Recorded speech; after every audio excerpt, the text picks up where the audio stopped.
Bonjour à tous, nouvelle semaine. Cette semaine, on aimerait vous partager un sujet qui est énormément revenu avec les personnes qui sont venues nous voir ces dernières semaines, c'est le thème de la grille. La majorité des personnes qui viennent nous voir nous disent « Mais comment je défends la grille? C'est la chance, c'est le hasard ?» Toujours de la chance. Toujours de la chance. On va essayer de prouver que non. Je pense que ça pourrait être intéressant de prouver qu'il n'y a pas que la chance au paddle et c'est le moment de le dire. D'accord. Bon, à nouveau pour la grille, nous allons revenir à nos déplacements. Mais d'abord, il faut identifier où est-ce que arrive la balle. Donc, nous allons essayer de diviser la grille en deux zones. La zone basse et la zone haute. Et de plus, il va falloir identifier si la balle vient toucher la grille juste après le rebond, donc en phase de montée, ou pas. Si elle vient toucher la grille en phase de montée, ça va être beaucoup plus facile que la balle chute direct contre le sol. Donc, il faut être encore plus bas. Donc, première question à répondre, où c'est qu'il faut se placer pour défendre ma grille? Où et comment?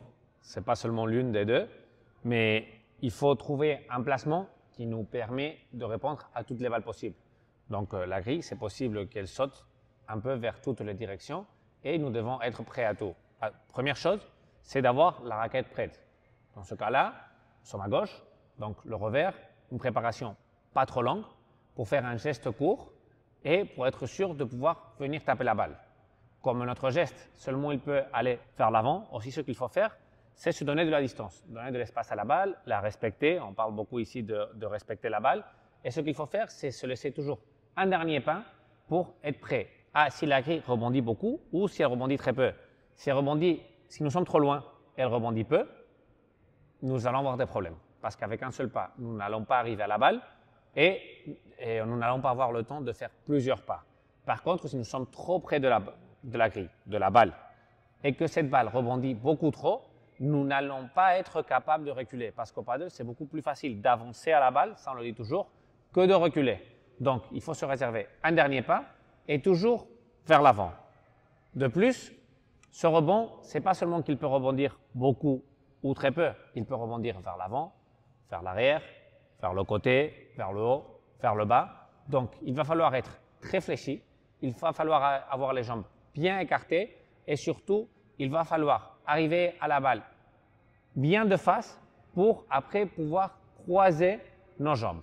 Si nous arrivons avec des pas normaux, soit des pas croisés, nous n'allons pas avoir toutes les possibilités de réaction et nous allons rater pas mal de rebonds possibles de la grille. Donc, il faut trouver une position le plus universelle possible et au dernier moment, s'ajuster si elle va vers l'avant, vers l'arrière ou vers le centre, vers le haut, vers le bas. Et là, au moins, je peux aller dans toutes les directions. C'est bien sur ça. Mon dernier pas. Quand même, c'est très possible qu'on ne réussisse pas à couvrir tous les angles parce que c'est vraiment un geste très peu prévisible, c'est très compliqué.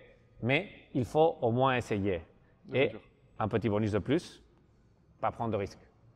Quand on défend une balle à la grille, puisqu'on ne sait pas jusqu'au dernier moment où est-ce qu'on va la taper, le but, ça ne va pas être d'ouvrir des angles, d'essayer de gagner le point ou même pas d'essayer d'embêter l'adversaire. On va essayer de se protéger, de donner le minimum de possibilités à l'adversaire de gagner le point et de se donner du temps pour revenir. Parce que je ne suis pas hyper bien placé, je n'ai pas su trop où la balle allait rebondir. Du coup, je gagne du temps et je me replace. C'est ça. Pour conclure, et à travers les explications d'Andoni, on peut se rendre compte que défendre la grille, ce n'est pas du tout que de la chance.